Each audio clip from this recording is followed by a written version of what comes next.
नेहरू की जूती की धूल के बराबर नहीं है ना, वो लोग पंडित नेहरू पे सवाल उठाते हैं। सुधांशु त्रिवेदी जवाब। पंडित नेहरू की जूती की धूल, निष्ठा की शपथ लेने वाले की बराबरी करने वाले ये लोग कहने की बात कर रहे हैं। वो नेहरू जो 16 साल जेल में रहे, कैसे? अहमदनगर किले में। लेकिन उसके बाद भी सारी सरकार डरती है। ये गिनाते हैं पाकिस्तान, सीरिया, फलाना ठिकाना, ये मुल्क की बात नहीं करते। इन्होंने कहा कि साहब लाहौर की मस्जिद में यार पाकिस्तान आतंकी मुल्क है, उसकी क्या आप मिसाल दे रहे हो? जिस आसिफ मुनीर का ये बार बार जिक्र करते हैं, उसी आसिफ मुनीर को ट्रंप ने अपनी टेबल पे बिठा करके नाश्ता कराया, उसी ट्रंप ने जिसके लिए नारा लगाया अब की बार ट्रंप सरकार। चलिए, कौन बनेगा करोड़पति वाला क्वेश्चन है, बताइए। क्या रशिया यूक्रेन में नहीं कहा है?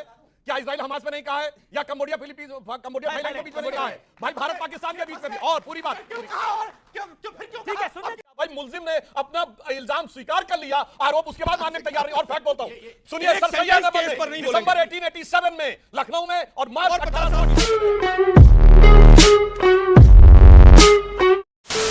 नमस्कार दोस्तों, स्वागत है आपका प्राइम डिबेट और सुधांशु त्रिवेदी जी की बहुत ही जबरदस्त और बहुत ही धमाकेदार डिबेट वीडियो में। मालेगांव ब्लास्ट के बाद उस समय की कांग्रेस सरकार ने हिंदू आतंकवाद, भगवा आतंकवाद ये थ्योरी गढ़ने की पूरी कोशिश की, लेकिन दोस्तों अब जाके वो थ्योरी पूरी तरह से फेल हो गई है। और उस समय के एटीएस के एक अधिकारी ने ये रहस्य भी खोल दिया है कि कांग्रेस की सरकार ने क्या क्या करने की कोशिश की थी उस समय। जो आरएसएस के मोहन भागवत जी है, संघ प्रमुख, उनको हटाने की, योगी आदित्यनाथ को रास्ते से लगाने की, मतलब इन सबको पूरी तरह से जो हिंदुत्व के चेहरे हैं इनको ठिकाने लगाने की पूरी तरह से उस समय की कांग्रेस की सरकार ने प्रोग्राम बना दिया था। तो दोस्तों इसी बात पर ये डिबेट हो रही है। दोस्तों आपको तो एक बात माननी पड़ेगी, डिबेट होती है किस टॉपिक पर वो चली किस और टॉपिक पर जाती है, वो इस डिबेट में होगा और बहुत ही मजेदार तरीके से होगा। दोस्तों डिबेट में देखोगे सुधांशु त्रिवेदी जी के साथ लड़ रहे हैं मौलाना अंसार रजा और जो रोतड़ू है कांग्रेस के आलोक शर्मा। दोस्तों ये दो ऐसे हैं दोस्तों, इनको ये अपने ही शब्दों में फंस जाते हैं और सुधांशु त्रिवेदी जी इनको बहुत अच्छे से लपेटते हैं इनके शब्दों के द्वारा। दोस्तों बहुत ही मजेदार डिबेट, पूरा देखिए, लास्ट तक आपको आनंद अवश्य आएगा। तो चलिए शुरू करते हैं डिबेट वीडियो, लेट्स स्टार्ट। बहुत दिन हो गए हैं, मजा नहीं आ रहा है। अभी मजा आएगा ना भिड़ो। पिक्चर चालू करो बे। अंसार रजा, क्या आपको लगता है कि जिस तरह से अभी पृथ्वीराज चौहान ने बोला, कांग्रेस के वरिष्ठ नेता हैं, पूर्व पीएमओ मंत्री हैं, पूर्व सीएम है महाराष्ट्र के, सनातन आतंक, उससे पहले हिंदू आतंक, भगवा आतंक, वो थ्योरी पूरी डिमोलिश हो गई। लेफ्ट उसमें कांग्रेस के साथ था। अब आज कहा जा रहा है, चिदम्बरम ने बोला कि आतंकवादी पाकिस्तान से आए थे, इसका प्रूफ क्या है? और सनातनी आतंकी क्यों? ये सब कुछ क्यों? इससे कोई कौम तो खुश नहीं होती। मुझे लग रहा है अमित जी, इन सब चीजों का जवाब तो आलोक शर्मा जी देंगे। आपकी राय क्या है? मैं अपनी राय बताता हूं। मुझे पहले एक बात बताइए, हिंदुस्तान में गृह मंत्री का ओहदा बड़ा होता है या कोर्ट का? मैं आपसे एक सवाल करता हूं। कोर्ट का ही। कोर्ट का ना। कोर्ट ने कहा है कि आतंकवाद का कोई धर्म नहीं होता है, और अमित शाह जी ने पार्लियामेंट में एक दिन पहले कहा है कि हिंदू आतंकवादी नहीं हो सकता। दूसरे दिन कोर्ट का फैसला आ गया। इसका मतलब मुझे आप बता दीजिए, डिबेट करेंगे, होती रहती है इसका मतलब मुझे बता दीजिए, पार्लियामेंट में गृह मंत्री ने कहा है, राज्यसभा में बोला एक मिनट, एक दिन पहले बोला कि हिंदू आतंकवादी नहीं होता, और दूसरे दिन कोर्ट का फैसला आ गया, सारे लोग बरी हो गए।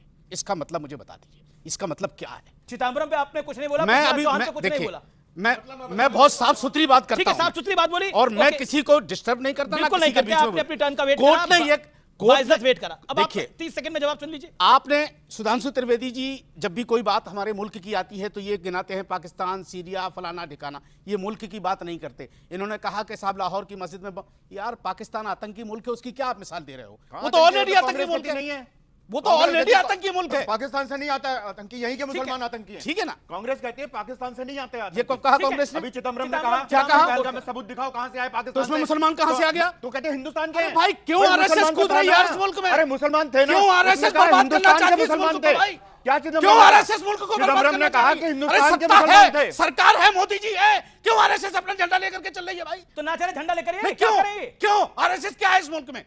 क्या कोई संवैधानिक पार्टी है, कोई संवैधानिक ऑर्गेनाइजेशन है? क्या है?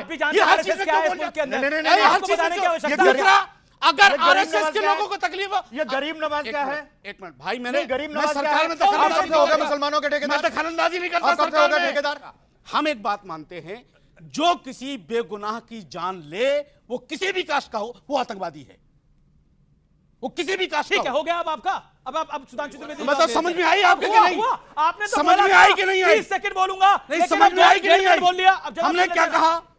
गलत कहा या सही? लगा दिए। गलत कहा या सही? अब वो तो बताएंगे वो सुधांशु त्रिवेदी। सुनिए, बिल्कुल सही कहा आपने। ठीक तो सुनिए। है, इनके लिए ताली बजा बजा के इनका सत्यानाश करा रहे हैं आप, बता रहा हूं मैं आपको। अरे बड़े खतरनाक लोग हैं। बता रहा हूं मैं आपको। ओके ओके, अब वो इन्होंने आपकी पहले ताली कहा- लेना भी नहीं चाहते, मैं- ना आपकी गाली लेना चाहते हैं ना ताली लेना चाहते हैं, बस बता दूं मैं आपको। ओके देखिए साहब, अभी परसों ही सोनिया गांधी जी ने आर्टिकल लिखा गाजा पे, तो गाजा को लेके छाती पीटी जाती, गाजा शायद हिंदुस्तान में है। जय फिलिस्तीन का बैग लेके आया, जब बोला जाता हो जय फिलिस्तीन का बैग लेके आया जाता, वो तो हिंदुस्तान में है। हमास के लिए बुरहानपुर मध्य प्रदेश से लेके केरल तक नारे लगाए जाते हैं, हमास तो हिंदुस्तान में है। और हिजबुल्लाह को लेकर कश्मीर से लेके लखनऊ से लेके और हैदराबाद तक नारेबाजी की जाती है। हिजबुल्लाह तो हिंदुस्तान में है। फिलिस्तीन को लेके सीडब्ल्यूसी प्रकाशित करती है, अपना प्रस्ताव पारित करती है, वो हिंदुस्तान में है। मेरे भाई कौन जोड़ता है जाके बाहर से? कौन जोड़ता है? हम नहीं जोड़ रहे हैं। अब एक बात और भी मैं कहना चाहता हूं, सुनिए सर, अब नहीं बोलूंगा साहब। एक लफ्ज़ आप फिर आलोक अब मैं बताता हूं, जो इन्होंने कहा, गृह मंत्री ने बिल्कुल सही कहा, आतंकवाद का धर्म नहीं होता। बिल्कुल, जो नहीं, धर्म गृहमंत्री है, ने ये नहीं कहा कि किसी धर्म का आतंकवाद नहीं होता, उन्होंने कहा हिंदू आतंकवाद नहीं होता।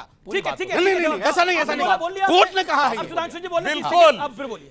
भाई साहब अच्छी तरीके से सुनिए, मौलाना साहब जी। जरा गौर फरमाइए। फरमा रहे हैं। बिल्कुल सही बात है, धर्म एक ही है और धर्म में आतंकवाद नहीं होता, मजहब में आतंकवाद होता है। ये बड़ी अच्छी बात कही आप। इसीलिए मैं बताना चाहता हूं, सुनिए, आज ये अगर क्या बात हुई यार? सर, एक मिनट, ये क्या बात हुई? नहीं, ये क्या बात हुई? आपने अपने टर्न पे ये बोला। क्या बात हुई? आपके सामने हुई, मेरे को क्या बोल रहे हैं? नहीं, मजहब मजहब वो होता है हाँ। जो कहे कि मेरी बात नहीं मानी तो सर तन से जुदा। गलत। धर्म वो बिल्कुल होता झूठ। है जो बिल्कुल कहता झूठ। सर्वे भवन्तु बिल्कुल सुखिनः, झूठ। सर्वे सन्तु इसका निरामयाः, मतलब ही मजहब का सर्वे नहीं है। भद्राणि पश्यन्तु मा मजहब में कश्चित् सरतन से जुदा कहां से आ गया? हमको नहीं पता। अब आप देखिए, अब आपने बोला, नहीं, आपने क्यों? बोला ये कहां से आ गया, आपके सामने आया, मुझे क्या बोल रहे हैं आप? हमने कहा देखिए, मैं सिर्फ फैक्ट बोल रहा हूं। ये कहते हैं टू नेशन थ्योरी। अरे भाई, पहलगाम हमले से एक आज हफ्ता two nation पहले theory पे ये आसिम मुनीर अमित खुद जी, बोल दिया आसिम कि मुनीर टू वही है नेशन जिसको थ्योरी ट्रंप ने लंच में कराया। हम हिंदू मुसलमान नहीं पता हो कौन तो थे, बता दूं मैं। हम साथ नहीं रह सकते थे, इसलिए पाकिस्तान अलग किया। भाई, मुलजिम ने अपना इल्जाम स्वीकार कर लिया, आरोप उसके बाद मानने को तैयार नहीं। और फैक्ट बोलता हूं, सुनिए, एक सर sentence सैयद केस पर नहीं दिसंबर 1887 में लखनऊ में और मार्च और 50 साल पीछे 1888 चले जाएंगे। में मेरठ में दिए गए अपने भाषण में और कहा है, 100 साल हिंदू पीछे चले मुसलमान जाएंगे। दो अलग अलग कौमें हैं, दो नेशन हैं, ये साथ नहीं रह सकते। और तब सावरकर साहब 4 साल के थे। उससे पहले एक किताब लिखी है सर सैयद अहमद खान ने, रिसाला-ए असबाब बगावत हिंद। कुछ नहीं पता होता है, सिर्फ आके चिल्लाना। एक एक फैक्ट बोलता हूं ना, मेरी बात पे भरोसा करिए नहीं की, जाइए एक चेक करिए। अगर सर सैयद अहमद ने नहीं बोला होगा तो मैं अपना बयान वापस लूंगा, और मैं वापस अपना बयान कह रहा हूं 1937 में। जिस आसिफ मुनीर का ये बार बार जिक्र करते हैं, उसी आसिफ मुनीर को ट्रंप ने अपनी टेबल पे बिठा करके नाश्ता कराया। उसी ट्रंप ने जिसके लिए नारा लगाया, अब की बार ट्रंप सरकार, अरे रुको जरा, सबर करो। अब की बार ट्रंप सरकार। क्यों भाई उसकी टेबल पे बैठने दिया? आप पूरे दुनिया के पॉपुलर लीडर हैं, वो कैसे जाकर के बैठ गए ट्रंप की अच्छा, ये टेबल पे? बताइए एक बात। नहीं, नहीं, एक okay, minute. Okay, Sudhanshu Trivedi, क्यों अब बैठ गया वो? की बात हो ही गई है। उस आतंकवादी की हिम्मत कैसे हुई? अच्छा ठीक है, उस बोलिए। आतंकवादी की हिम्मत अच्छा, कैसे अब हुई? शांति रखिए, आपने बोल दिया अवस्थी जी। तो जवाब तो दो भाई। 10 सेकंड, 10 सेकंड जवाब दे रहा हूं ना आपको। जवाब दे रहा हूं। अरे आरएसएस से नहीं चाहिए जवाब, बीजेपी से चाहिए। ठीक है। नहीं, नहीं, नहीं, तो नवाज फाउंडेशन से भी नहीं चाहिए। बात ये कोई बात हुई यार? अभी मुझे इस समय दुनिया का एक कॉन्फ्लिक्ट बताइए जिसपे डोनाल्ड ट्रंप ने दावा ना किया हो कि मैंने सीज फायर करा दिया है। चलिए, कौन बनेगा करोड़पति वाला क्वेश्चन है, बताइए। क्या रशिया यूक्रेन में नहीं कहा है? क्या इजराइल हमास में नहीं कहा है? या कंबोडिया फिलीपींस, कंबोडिया थाईलैंड के बीच में नहीं कहा है? भाई, भारत पाकिस्तान के बीच में भी। और पूरी बात क्यों कहा? और क्यों फिर क्यों ठीक कहा? है, सुनिए, अब की जवाब बात सुनिए। ट्रंप सरकार जब पता है कि वो झूठा है, कल तो तक जब पता है कि वो अब आप- झूठा है, देखिए अंसार बाबू, पता है कि वो झूठा है, अंसार तो आजाद, क्यों कहा आपकी बात ट्रंप अंसार सरकार? अंसार आजाद, कहा। एक सेकंड मैंने तो अंसार झूठा आजाद, नहीं कहा। एक सेकंड, अंसार आजाद कल तक इस्लामिक मामलों के जानकार थे, पॉलिटिकल मामलों के जानकार थे, अब इकोनॉमिक और इंटरनेशनल मामलों के भी जानकार हो गए हैं। अरे साले का खोपड़ी तोड़ साले का। सर, मैं आरएसएस की किताबें थोड़ी पढ़ता हूं, अच्छा, ठीक मैं है। दुनिया की किताबें पढ़ता अरे हूं, ठीक है। मुझे सारी नॉलेज अरे है। अब आप चिल्लाइए मत, अच्छा, आराम नहीं से। चिल्ला रहे सर? इत्मीनान और से। सुनिए, जैसा आप बोलिए, कहिए। बोलिए। और सुनिए, और जो मौलाना साहब का इल्जाम है, ये सर, तो इल्जाम इल्जाम नहीं, कितना हसीन है सर, इल्जाम कि नहीं, वो सर। आपके ऊपर क्या इल्जाम? मेरे भाई हैं आप। सर, अपने अरे रिटर्न कैसी पे बात बोलिए, करते हैं अपने सर? रिटर्न पे। दूसरी सुनिए, ये कह रहे हैं कि मोदी जी ने जाकर वहां पर ट्रंप की सरकार बनवा दी। नहीं, मैंने ये नहीं कहा आप- ना, मैंने ये कहा शांति रखिए अब आप। नहीं यार, गलत है कैसे जा आप सकता पानी है? पीजिए, आवाज भी नहीं निकल रही है उनके आपकी। लिए प्रचार किया, उनको लगा कि मोदी जी बोलेंगे तो अच्छा अरे रहेगा। बोल तो सही सुन है। तो लीजिए महाराज, अब सही है। 10 सेकंड, साहब, 10 एक सेकंड दौर- पानी अब पीजिए सुनिए। आराम से बैठकर। आज ये कह रहे हैं कि हम अमेरिका में सरकार बनवा सकते हैं। इतनी ताकत किसी की रही है अगर इनका इल्जाम सही माना जाए। और पूछ कौन रहा है? वो राहुल गांधी जिन्होंने 6 मार्च 2023 को लंदन में खड़े होकर कहा why the defenders of democracy America and Europe are silent, America और यूरोप भारत पे हस्तक्षेप क्यों नहीं कर रहे? माई बाप उनको मानते हुए भारत पे हस्तक्षेप करने की बात करने वाले लोग आज ये कह रहे हैं कोर्ट के साथ बोला 6 मार्च 2023 को राहुल गांधी ने जाके कहा। और आतंकवाद की बात करते हैं, आतंकवाद में 15 जुलाई 2011 को राहुल गांधी ने कहा आतंकवाद को पूर्णतः समाप्त करना संभव ही नहीं है। और मजाक कैसे बनाया जाता है आतंकवाद संबंधी घटनाओं की जांच का समझौता एक्सप्रेस, पहले कांग्रेस की सरकार भी कह रही थी कि ये उन्होंने कराया है, पाकिस्तान ने कराया। अचानक यू-टर्न ले लिया सीमानंद के बयान पे और कहने लगे कि भारत हिंदू आतंकवाद की थ्योरी है, जबकि अंतरराष्ट्रीय एजेंसियां उसको भी मान रही थी। 26/11 इनकी सरकार कहती है हाफिज सईद ने कराया और इनके नेता कहते हैं आरएसएस ने कराया। मेरे बताओ भाई क्या ओके जवाब सही है? बोलो, मजाक बना के रखा हुआ हिंदू मुसलमान कौन कर रहा था 26/11? ठीक है आलोक शर्मा, मैं आपको कहता हूं जो लोग पंडित नेहरू की जूती की धूल के बराबर नहीं है ना, वो लोग पंडित नेहरू पे सवाल उठाते हैं। सुधांशु त्रिवेदी अच्छा जवाब। पंडित नेहरू की जूती की धूल। जवाहरलाल नेहरू लेटर लिखते हैं अमेरिकन प्रेसिडेंट कैनेडी को, which was declassified by Kennedy Library 2010 on page number 9 and 7। आप नेहरू को बीच में लाए, आपने नेहरू को बीच में लाया, नेहरू को बीच में लाया यार। आपने नेहरू को बीच में, आपने उन्होंने बोला नेहरू ने नहीं बोला था। पंडित नेहरू के धूल के बराबर, पैर की धूल के बराबर भी कोई नहीं है। पंडित नेहरू ने 19 नवंबर मैंने कहा जो पैर की धूल के बराबर फिर चिल्लाने लगा। मैंने कहा अच्छा ठीक है, आप 30 सेकंड बोलने दीजिए। आप मेरे स्टेटमेंट को क्यों तोड़ मरोड़ रहे हैं? आपने जो बोला वही है। नहीं बोला ना, नेहरू पे आप लेके आए। मैंने कहिए कहा मैं कि नेहरू वाली बात पे ड्रॉ करता हूं। आप अब क्या बताऊं?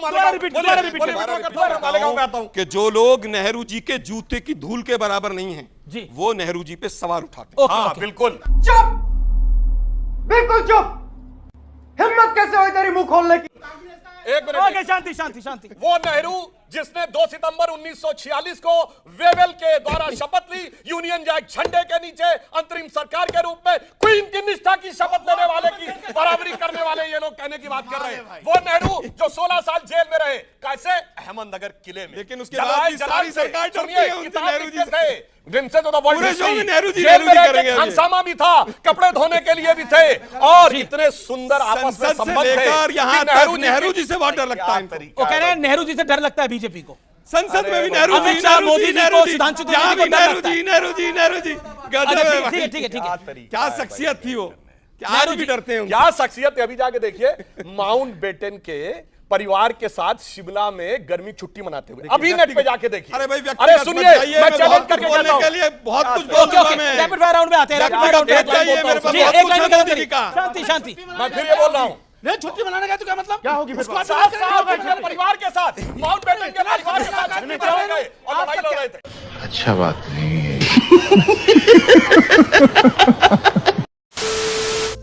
तो दोस्तों डिबेट हो गई खत्म, वीडियो हो गई पूरी। उम्मीद करता हूँ दोस्तों सुधांशु त्रिवेदी जी ने इनको लताड़ा है, कैसे लताड़ा वो देखकर आपको मजा ही आया होगा। और आलोक शर्मा की तो हालत देखते बन रही थी, जब अपने शब्दों में फंस रहे थे तो कैसे खिखिया रहे थे, कैसे दांत चियार रहे थे। तो दोस्तों समझ में आती है इनकी गति, इनको ये अपने शब्दों पर फंसते हैं तो ऐसे ही ये करते हैं। तो उम्मीद करता हूँ दोस्तों ये डिबेट वीडियो आपको पसंद आई होगी। ऐसी ही डिबेट वीडियो आपको देखना पसंद है तो प्राइम डिबेट के चैनल को आप सब्सक्राइब करते जरूर जाओगे। मिलता हूँ आपसे अगले वीडियो में, तब तक के लिए जय हिंद, वंदे मातरम।